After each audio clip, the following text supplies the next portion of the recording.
Hi, friends.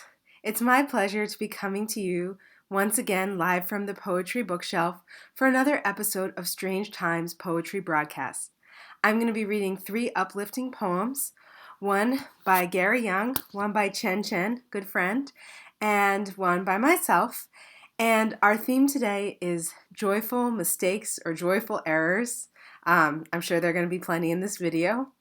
Um, I just want to say that looking up these poems, making these episodes has really been helping me get through this time, and I hope that these poems have been helping you find moments of peace and contemplation, or just sort of letting go of what's going on around you in these times. And I'm glad to be here for you.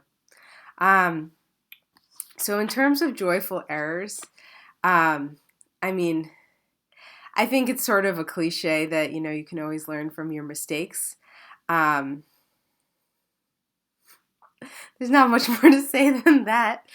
But anyway, um,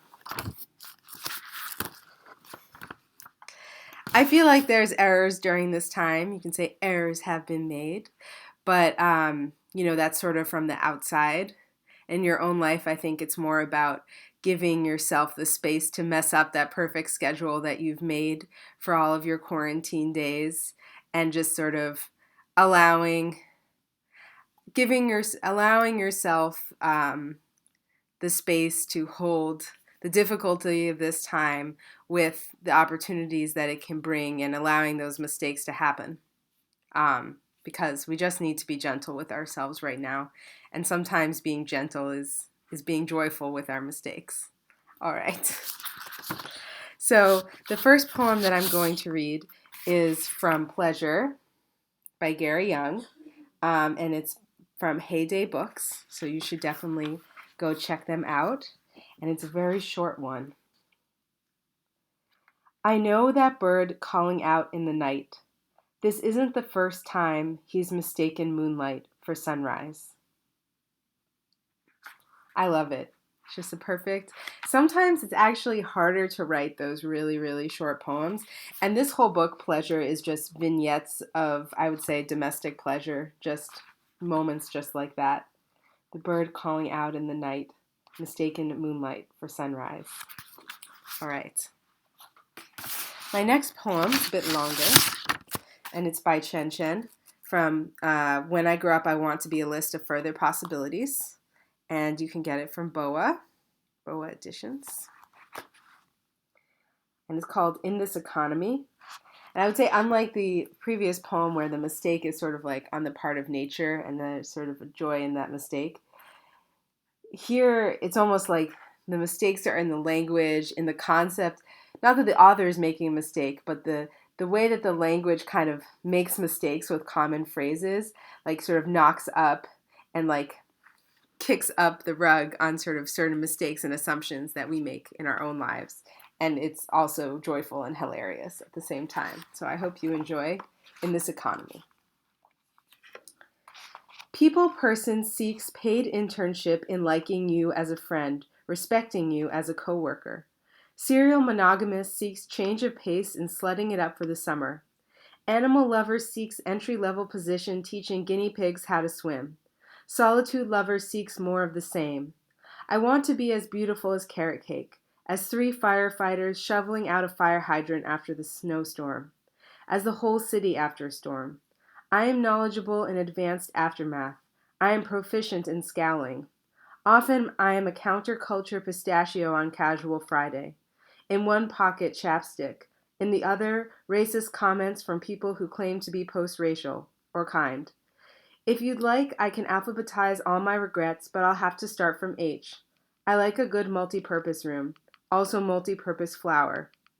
I excel at pouring tea into the moon, a scary amount. I am too much statuary and not enough city. I am a collection of collectors. It's pretty okay. One of my collectors is collecting rust from radiators and belief from Quakers. I befriended every shade of evening, and they cannot recommend me highly enough. I hold degrees in both my hands, in my mouth. My sole weakness is being the chairperson of my own childhood. Beloved president of ages 3 through 7, My weakness is hoarding phrases I've overheard / didn't want to read. Now, even softer and more observant. Our finest, the supermarket brand says, like from one family to another. I am a family of collectors. My father collects newspapers like they're his own memories. We trip over stacks of them in the living room, groan when he quotes from them, all housing markets and cloud formations. Car prices are a specialty he whips out for dinner guests. My weakness is that I listen. My mother collects no save stamps like they're her own children. But better, she can store them in a book, take them out when she wants, love them like they've just been born, and the labor a breeze, no drugs, no doctor, just a pair of scissors, a bucket, warm water. All the wonderment of birth in under 20 minutes. The mother doesn't even have to be physically present. She can go check on her human kids while the water coaxes, releases the stamps from the remaining blocks of envelope. She returns, and the bucket is a small aquarium of state birds and flowers, dead presidents, and once popular singers. My weakness is anything paper and anything miniature. My parents' friend's weakness is nautical paintings and antique clocks. My boyfriend's stepfather's weakness is vintage farm equipment and antique clocks. I want them to meet. Perhaps I could be a liaison, or something else French. In this economy of acute magpie syndrome, where just a hobby is the strongest industry, and we work overtime at our reverie. My weakness is loving this economy. I want them to meet, but I only see my parents' friend at Thanksgiving. We'll be in the middle of turkey and mapo tofu when all the weird clocks go off. No, not all. Some go off on time at 6, others at 6:01, and the last rebellious group at 6:03. At first I think this is a deliberate, unsynchronized idiosyncrasy. But at the next Thanksgiving, when this occurs again, our host exclaims in his most New England Mandarin, "Oh dear, I thought I'd fix them. Sorry about that." Our clocks, he sighs, as though they belong to everyone at the table. Everyone. I love this poem. It's both a resume that no one should ever send in and like just Whitman-esque. It just brings in everything. And oh my gosh, just the delightful details. It was fun to read, but it was also hard. The line where it says, "My mother collects no save stamps like they're her own children," I got so tripped up on that enjambment. And it's perfect because it's like they're her own, and we think, oh yeah, save stamps like they're your own, but then children, ooh, intense. All right, thank you, Chen Chen. And for my last poem, I'm going to be reading The Fishnet, my own poem.